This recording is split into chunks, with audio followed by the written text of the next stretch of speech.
A very good morning, students. Welcome back to my channel Teacher Cool. I am your teacher Cool. I am Jannat Khatri and we are doing the thermodynamics part, and in the previous lectures we have already finished first 2 units of thermodynamics and we'll start the third unit. Third unit का जो first topic है, it is one of the major topic and it is one of the favorite topic of the examiners. तो let's start. आज का जो topic है उसका नाम है क्लॉसियस क्लेप्रॉन इक्वेशन. जो क्लॉसियस ने दी, क्लेप्रॉन ने दी, कैसे दी, कब दी, क्या दिया.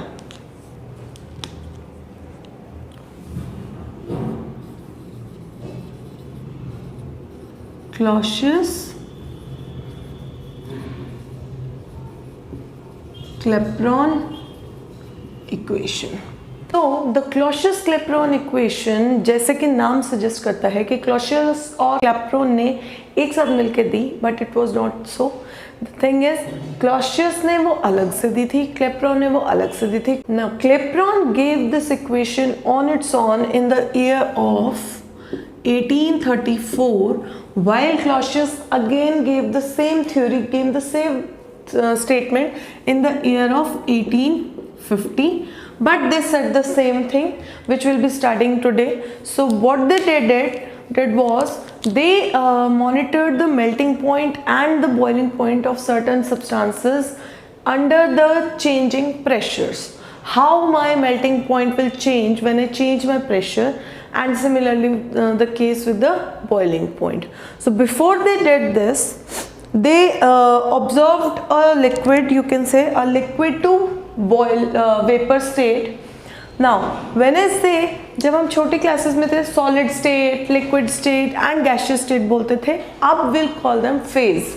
Phase, liquid phase, gaseous phase, solid phase, and जब वो एक दूसरे में convert होते हैं, we call that procedure as phase transition. Like if my liquid is getting converted to gaseous phase, I'll say it is a phase transition of liquid to vapors. So let's make a graph first of all. When they started studying, they observed the variation of pressure with respect to volume and with respect to temperature. So on this bar they made the pressure bar and here it was the volume bar. Now they took a gas and they converted it to the liquid phase. How it went to liquid phase? Suppose my gas is somewhere over here and I start increasing the pressure. When I increase the pressure of a gas, its molecules start coming together, its volume decreases. So my first thing of graph will go like this. Then there will be a phase, isothermal phase. When phase transition take place, I'll explain it in detail. First let me draw the graph. So this is the phase where temperature is not changing and pressure is also not changing, but my volume is reducing, and I'll come to a third point and again I'll convert to the liquid. So this part is my gas. This part is my vapor is in equilibrium with liquid. This is the transition phase and this is my liquid. You can also call it vapors because we are converting to vapor.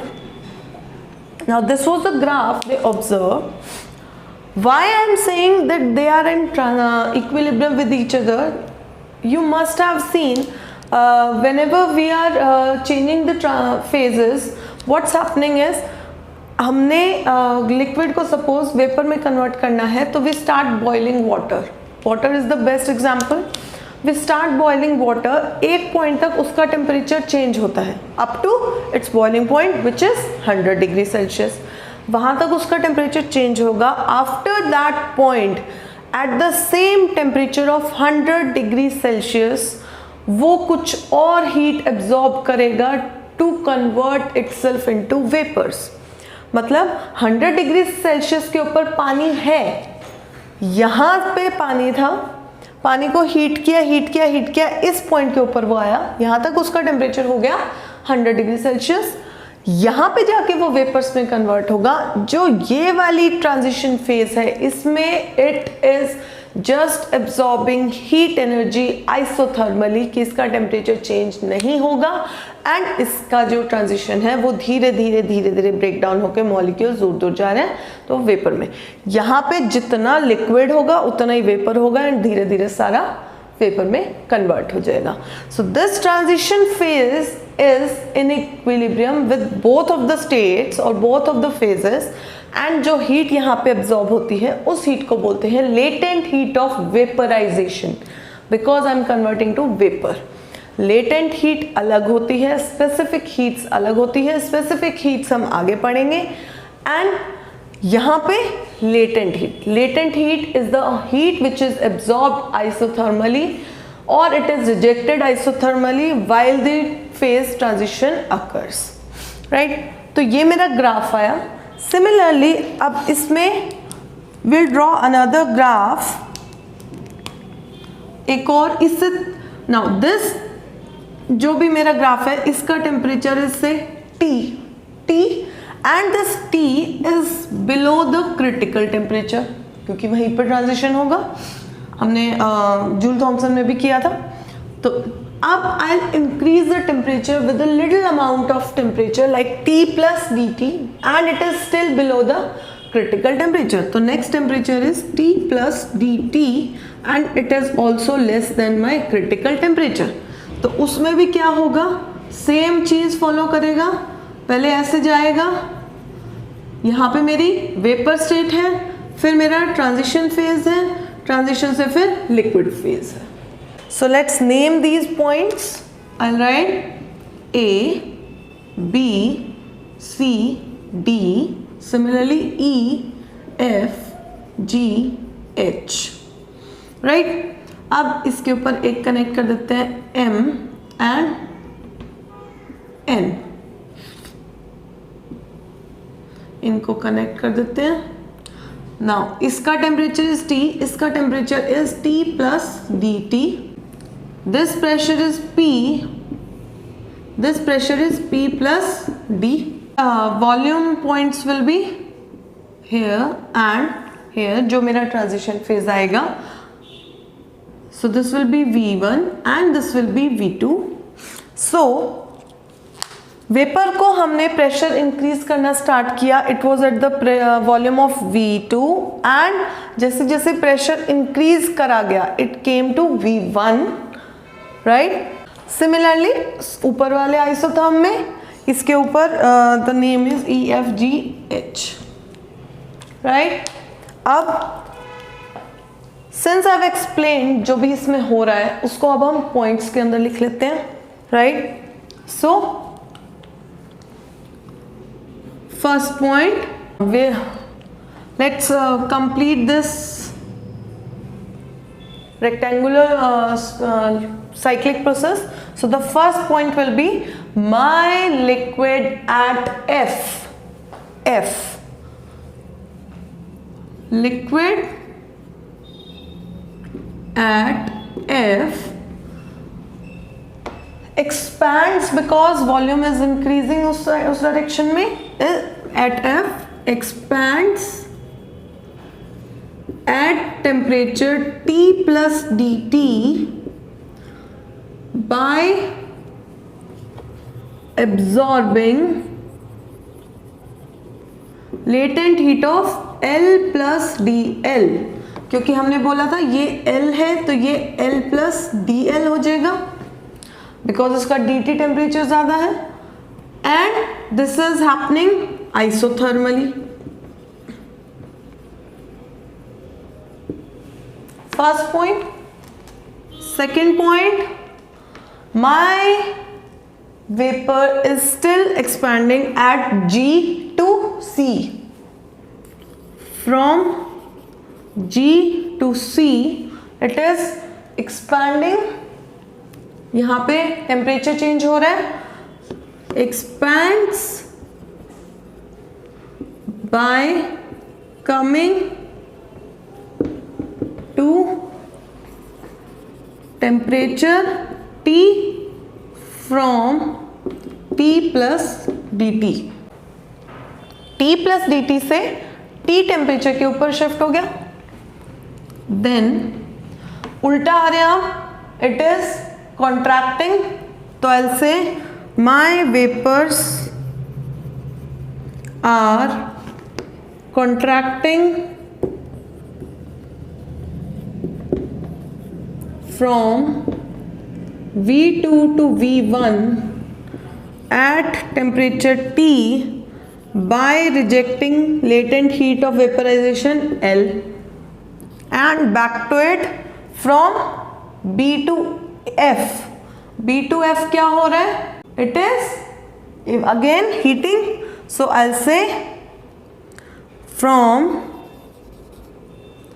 B to F temperature rise हो रहा है, तो it is getting heated from T to T plus dt, right. Now इस पूरे process के अंदर अगर हम देखें, जो ये लूप बन रहा है साइक्लिक प्रोसेस का, it is form of a Carnot cycle. Carnot cycle में भी दो प्रोसेस आइसोथर्मल होते हैं, दो एडियाबैटिक होते हैं और उसके ऊपर एक क्लोज लूप होता है। dW होगा जो पूरे साइकिल में हीट एब्जॉर्ब हुई dQ के, एंड dQ इज शुरू में L प्लस DL को हमने एब्जॉर्ब किया था, तो L प्लस DL माइनस इसमें रिजेक्ट किया था L, तो I will gate dW is equals to L will get cancelled, it will be equal to dL। अब अगर मुझे एफिशिएंसी निकालनी है, I'll write dW by Q जो मेरी इनिशियल होती है, dW is equal to dL। Q2 मेरा क्या है? L जो मैंने रिजेक्ट करी है। अब टेम्परेचर के केसेस में हम बोलते थे एफिशिएंसी T2 माइनस T1 और T1 minus T2 divided by T1। तो यहाँ पे मेरा अगर टेम्परेचर का मुझे एक्सप्रेशन लिखना है, अगर आप लोगों ने मेरी कार्नोट एफिशिएंसी वाले लेक्चर को देखा है तो यू मस्ट बी नोइंग, तो मेरे पास एक्सप्रेशन आएगा 1 minus T over T plus dt। इसको सॉल्व करेंगे तो I will gate efficiency will be dW by Q dL by L, and इसको जब LCM लेंगे, simple mathematical calculation, T will get cancel, I'll get dt over T plus dt। Clear है? यहाँ तक I hope सबको clear है। So the next step is हमें निकालना है dW। dW can also be found out by the graph. क्या बोलेंगे? Area under the graph, area under the BFGC। इस लूप का जो एरिया होगा, सिंपल मैथमेटिकल फॉर्मूला मेंसुरेशन का चैप्टर जो हमने 8th 9th में करा था। So dW will also be equals to area under the graph which will be equals to length of the parallel sides। तो length of the parallel sides will be V2 minus V1, V2 minus V1 into perpendicular distance between the parallel sides। parallel sides है ये दोनों, perpendicular distance क्या है? dP into dP, and dW is also equals to dL, so I'll write dL। Clear है? यहां से अब efficiency का फॉर्मूला अगर हम उठाते इक्वेशन, तो it is dL by L, तो dL by L is equals to, it is dt plus T plus dt। इसी के सामने dL की वैल्यू पुट करेंगे, V2 minus V1 into dP over L। L को इधर ले आते हैं, dt को नीचे ले जाते हैं, V2 माइनस V1 को भी इधर ले आते हैं, तो क्या आएगा मेरे पास? dP by dt is equals to L over T plus dt into V2 minus V1, right. अब हमने जब बात करी थी कि टेम्परेचर को हम इंक्रीज करें एक दूसरा आइसोथर्म बनाने के लिए, so we said T plus dt में जो मैंने dt पार्ट किया है it is very very small. यहाँ पे dt का part was very very small. अगर वेरी वेरी स्मॉल है तो इस पॉइंट के ऊपर I can write T plus dt is approximately equals to T because dt is very small. तो यहाँ पे हम वो वैल्यू पुट करेंगे. I will gate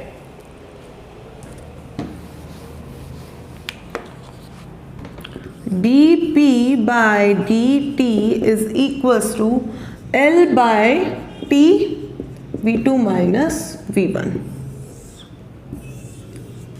So this was the final expression given by Clausius-Clapeyron, and this is the Clausius-Clapeyron equation which is very very important. And based on this equation उन्होंने study करा कि कैसे my melting or boiling point will vary while I vary the pressures.